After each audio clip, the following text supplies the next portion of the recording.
For all its beauty and splendor, the wilderness can be a cruel teacher. Road trips often take you through stunning landscapes, picturesque countryside, and beautiful coastal areas. The opportunity to witness breathtaking natural beauty and scenic vistas can be incredibly fulfilling and memorable. Whether you're road tripping with friends or family, the shared experience of the journey can foster strong bonds and create lasting memories. Road conditions can vary greatly during a road trip. You may encounter poorly maintained roads, construction zones, or challenging terrain. Adverse weather conditions like heavy rain, snow, or ice can also pose hazards that can have catastrophic consequences. Please click the subscribe and like buttons. This is Outdoor Disasters.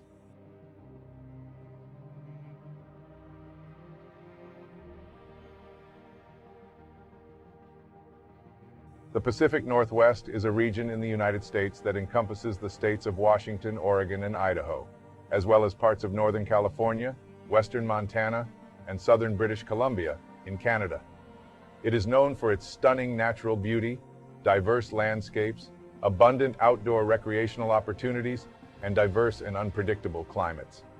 The Pacific Northwest is characterized by lush, dense forests of towering trees. Exploring these ancient forests can be a serene and awe-inspiring experience. The Pacific Northwest's natural beauty and outdoor allure have attracted visitors and outdoor enthusiasts from all over the world. Either by car, foot, or plane, the beauty of this area can be appreciated and leaves people in awe of whatever mode of transportation they choose to admire in this region. Whether you seek adventure, tranquility, or simply a connection with nature, this region offers an unparalleled experience of scenic wonder and natural splendor. For the Kim family, their Pacific Northwest road trip would be a nightmare. The Kim family decided to spend Thanksgiving of 2006 with some of their family in Seattle. While this trip was for family time and fun, it also served another purpose. The Kim family had been looking for a new place to live, and they thought Seattle would be a good fit. They spent the holiday with their family, and then, on November 24th, 2006, they began their drive home. The family made a quick stop in Portland so that Kati could have lunch with one of her friends. They spent the night in a hotel. The original plan was for the family to drive back to their home in San Francisco, California. Kati suggested that they stay in Portland for part of the day, drive halfway home, and then stay somewhere else for the night, instead of driving all day.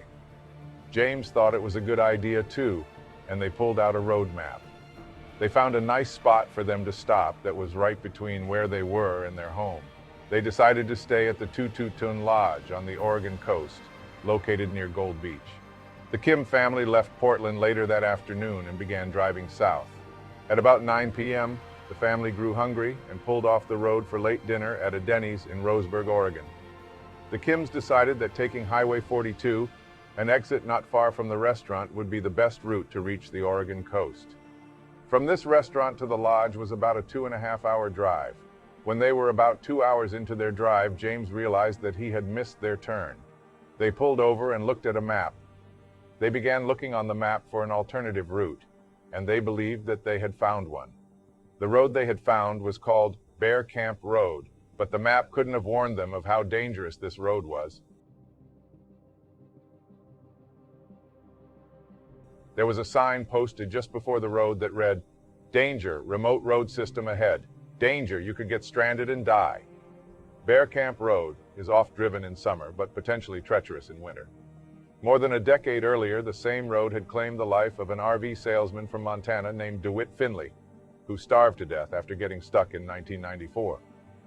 When they hit the fork in the road at milepost 12, where Bear Camp looks more like the side route, they started seeing snowfall, which may have contributed to their decision to take the unfortunate route, BLM Road 34836. In winter, the Forest Service does not close Bear Camp Road because it is a popular recreation area for hunters, snowmobilers, and people seeking Christmas trees. Most winter road use comes from local residents, and those drivers are better prepared for the conditions. Terry Stone tried to warn the couple about driving to the coast at night with 2 young children. When Kati called to make reservations, I asked them where they were. I knew that they had young children with them and would be better to find something right off the highway. It seemed like too much to get to the lodge at that late hour, she said, but James was determined to stay at the lodge. Call the innkeeper back and tell her there was nothing more I wanted than to wake up at her lodge, James said. Kati called Stone back and she reserved a room for the Kims. If you're not prepared for what's ahead of you, it can be bone-rattling and frightening. It's a long, windy mountain pass. Even in the best of times, it's very treacherous, Terry said. Had informed Stone on which route they were taking, she would have advised against it. Never do we recommend the Bear Camp Road to get to the lodge, or do anyone I know of suggest to anyone to go that way, she said. The road started at 900 feet or 275 meters of elevation, but very quickly inclined to 4,000 feet or 1,220 meters. On the other side of the mountain was the lodge in Gold Beach. The road was paved, but it was incredibly narrow, with many steep drop-offs and no guardrails. The road was not plowed or maintained in the winter and was only meant to be driven during the summer. The road was very isolated, and if you had car troubles on the road, you were on your own. All of a sudden, we're driving in snow, and that is when we started to get very concerned, Kati Kim said. Her concerns were warranted. In fact, she should have been terrified. They missed another crucial turnoff that would have led them to safety. They veered off to a dangerous, narrow logging road that should have been closed. They were now headed down a road into the depths of the Oregon wilderness that had been abandoned for the winter. The road became more rugged and snow was piling up on the road. Their Subaru was now traversing over snowy, rocky terrain. It was very scary at that point, and I said, "James, this isn't right," Kati said. James had the windshield wipers on full power, and he was gripping the steering wheel with white knuckles. Even with the wipers, it was nearly impossible to see outside. James drove for several more miles in horrible conditions. Sometimes the road was so clustered with rocks and tree branches that James had to put the car in park and get out to clear the road. She tried to call 911 but had no service. Kati finally tells James they needed to reverse the car and go back out the way they came in. James agreed, and for hours James drove the car in reverse through the narrow and winding road with steep drop-offs on one side. He had to open the car door to see the road better. Finally, they returned to a fork in the road that they had seen hours before and decided it was too unsafe to drive any further. Plus, James was exhausted and believed it was best to sleep for the night and evaluate the situation in the morning. They left the car on for warmth. When they woke up, they were faced with a dilemma with a three-way fork. Kati and James looked over the map and tried to assess where they were. They could have gone back on the road that they had originally driven, which they knew was terrible and unsafe, or they could try to turn left and go down the mountain. The road to the left looked much wider than the roads they had been on, but there were no signs for this road. Ultimately, they decided to stay put and believed being stranded at a fork in the road would increase the likelihood of being found. The Kims found themselves stranded in a foreign environment: mountains, remote canyons, and logging roads that led to nowhere. They had seen a snowplow at the entrance to Bear Camp Road and believed that a snowplow must come through to plow the road regularly. The family stayed inside the car that day, eating snacks and playing games. They waited to be rescued, but no one came that day. By the end of that night on Sunday, they started to convince themselves that the plows must not have come through on the weekends, and that they just needed to wait for the following morning. On Monday, James and Kati tried their best to keep their spirits high for the kids. They played games, read stories to their daughters, and ate more snacks. They periodically honked their horn just in case anyone came close enough to hear them. By Monday night, James and Kati were getting very worried. They were almost out of food, and in order to keep the kids well fed, Kati began to breastfeed both of her daughters. It was this night when they heard something rumbling in the bushes. Petrified, Kati looks out of the window and spots a bear lurking in the foliage. James honks the horn to scare them away, but it didn't seem to work. Tuesday morning rolled around and they were still stranded. Food was getting dangerously low. James went out of the car and dug through bear droppings to find berries for his family to eat. They ate some of the berries, but decided to stop just in case the berries would poison them. The daughters had been acting out the day before, but stopped on Tuesday. They were scared and lethargic. They kept to themselves and seemed to just shut down. On Wednesday morning, the family ran out of gas. They no longer had a way to heat themselves, and the car grew very cold. It was so very cold we couldn't sleep because our bones ached, Kati said. If they won't come to rescue us, maybe they would come to rescue the forest, James said. James took off one of the tires in an attempt to light it and cause a fire. Getting the tire to burn was a long and exhausting struggle. The smoke wouldn't rise above the trees. He threw whatever he could into the fire to fuel it. They succeeded in increasing the flame, and the black smoke rose above trees. The family was elated and finally had a semblance of hope. But elation was short-lived as they heard a plane above, but it didn't spot them. Later that night, the bears returned. The family could hear bears again. They were sniffing and moaning, walking around the car. And for the first time, they thought that they might not survive the night. Back in their hometown of San Francisco, a family friend noticed that they had not returned yet. The family was supposed to come home on Monday, but now it was Wednesday. This friend went to the police to report them missing, and a search party was being put together. Of course, the Kim family would have had no way of knowing that. James Kim's father also got involved in the search. He hired Carson helicopters based in Merlin to join the search. As details of the missing family became known, media descended on Southwest Oregon, as the story of the disappearance of the Kim family made national news. When word got out 3 days later, the initial search area was huge. Much of Southwest Oregon, recalled Phil Turnbull, chief for Rural Metro Fire Department. But it slowly narrowed as details trickled out, including a cell phone ping discovered by Edge Wireless engineers from a tower near Glendale. They plotted a wedge shape to the west that covered the Bear Camp Road area, but it also covered areas north of the Rogue River, and a week had already passed since the Kims had become stranded. Turnbull was a search and rescue volunteer and planning section chief in the Kim search. He'd seen plenty of searches, but this one was different, with officials from around the state and national media attention. All of a sudden, there was a lot of brass in that room, Turnbull said this week. We had CNN satellite rigs parked outside the command post. This was a little bit of a circus, he said. On Thursday morning, James and Kati began to accept the real possibility that they might die. They began to plan for the worst. James had been studying the road map to see if he could brave the snow and seek help. He found a town that he believed was only 4 miles away called Galice. James told Kati that he believed he could get to the town in a matter of hours and ask for help. Kati agreed to let him go, thinking that it was the only option that they had. On December 2nd, James left the car in just tennis shoes and a light jacket. It was much scarier without him there. We were really alone, just myself and 2 little babies. I was terrified, Kati said, but she believed in James. He has never let her down.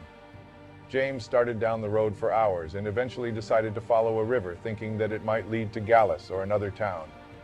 After walking for far too long, James began to think that he had either taken a wrong turn or that he had underestimated how far the town actually was. As darkness crept over the Kims, she knew something was wrong. It turned dark, and I realized we had a problem. It was 11 and he still had not returned. It was so cold and couldn't imagine what it would be like outside of the car. I start thinking he's probably not coming back, she said. 2 days passed and James did not return. Kati feared for the worst. She decided her only chance was the hike out as well. So Kati, with her 2 young girls, begins their trek into the wilderness. 2 hours in, because she was severely dehydrated, she started to hallucinate. Even in her weakened mental state, she heard helicopters toward where the car was. They turned around back to the car. I heard aircraft approaching and tried to signal for them. I was so physically exhausted and depressed. I felt like there wasn't much hope anymore. Just when she lost all hope, Kati Kim was finally spotted. It was Private Pilot John Raker of Central Point who finally connected the dots. Raker, who owned 11 Burger Kings in Southern Oregon before becoming a Jackson County Commissioner in 2008, had flown over the search area many times on the way to his cabin near Agnes. He read about the Kims in the newspaper and got in his helicopter at about the same time that hordes of searchers were focusing on the Bear Camp Road area. He knew well the long, winding road that descended toward Black Bar Lodge and beyond, into the Rogue River's wild canyon. He knew there were actually several roads and played a hunch. He got within a mile of the Kim's car the first day, then on the second day, went back. I was following bear prints, which are round, and I saw these long, thin ones, Rayshore remembered. I could hover within 10 feet. I could see treads. I knew they were fresh. He lost those prints, evidently made by James Kim.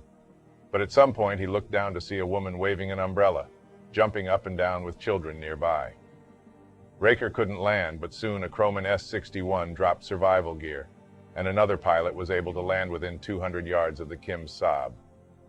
Within a half hour, Kati and the girls landed at the Grants Pass Airport in Merlin.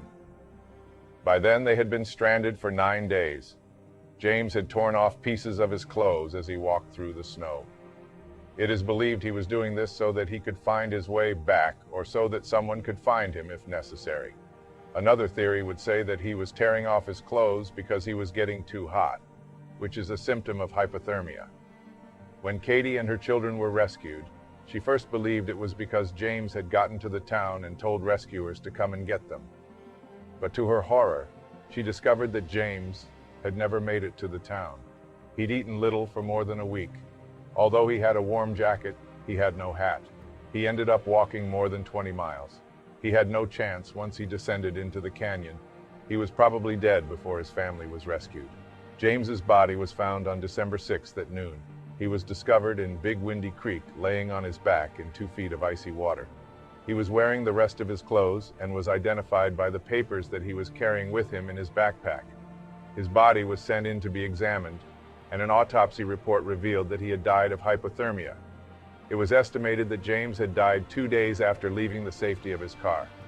Joe Hyatt, now the fire marshal for Grants Pass Fire and Rescue, led the team that went into Big Windy after Kim's footprints were spotted turning off of a logging road. He described how team members got a strong feel for James Kim's final hours by descending the harsh canyon, full of fallen trees, snow, and sheer canyon walls. Hyatt said the young father made the ultimate sacrifice. The only way we could proceed down that canyon was to be in the water in our dry suits, Hyatt said. I drew on every ounce of my experience taking my team into that canyon. We talked about what he must have gone through.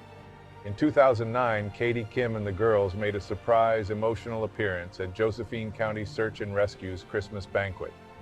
That was shortly after she rode with Raker and Sarah Rubrecht, rescue coordinator during the ordeal, to the site of their stranding, where 3 years earlier she breastfed her girls to keep them alive, and where the family burned tires to stay warm after their car ran out of gas. The route to and along Bear Camp Road has other signs that have been erected since the incident, to help drivers avoid the fate of the Kim family.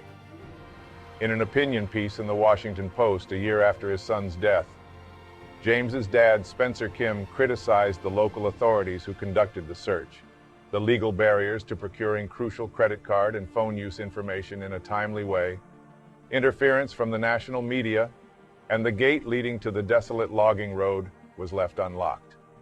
If the gate had been properly signed and locked, he argued, his son would never have driven 21 miles down the road.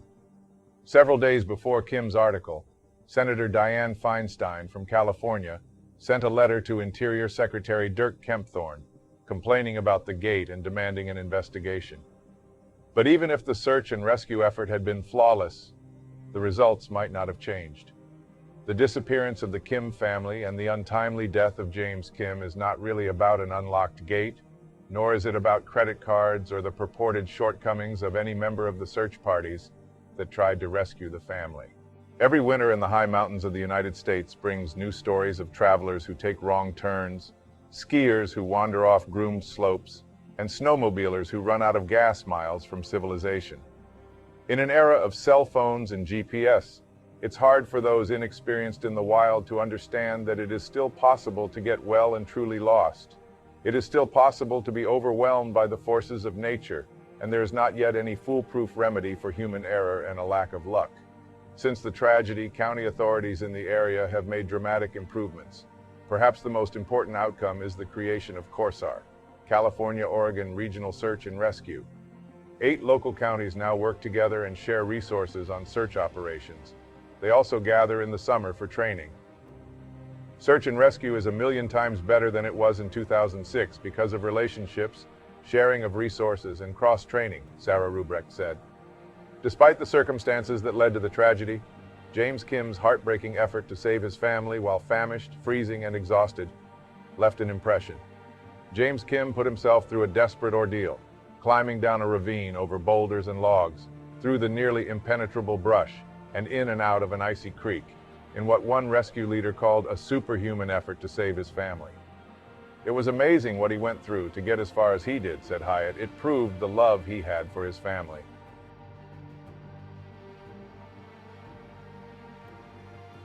The automobile is undoubtedly one of the most ingenious inventions in human history. Its development and evolution over the years have been marked by remarkable innovations and technological advancements. A lot of times, the automobile can give us a false sense of invincibility and can lead to catastrophic decisions. Traveling on unfamiliar roads at night can pose several dangers and challenges, making it riskier than daytime travel.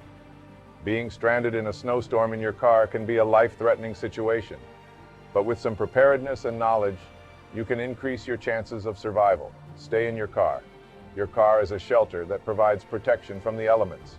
Leaving your vehicle exposes you to the cold and decreases the chances of rescue. Ensure the exhaust pipe is not blocked by snow or any other objects.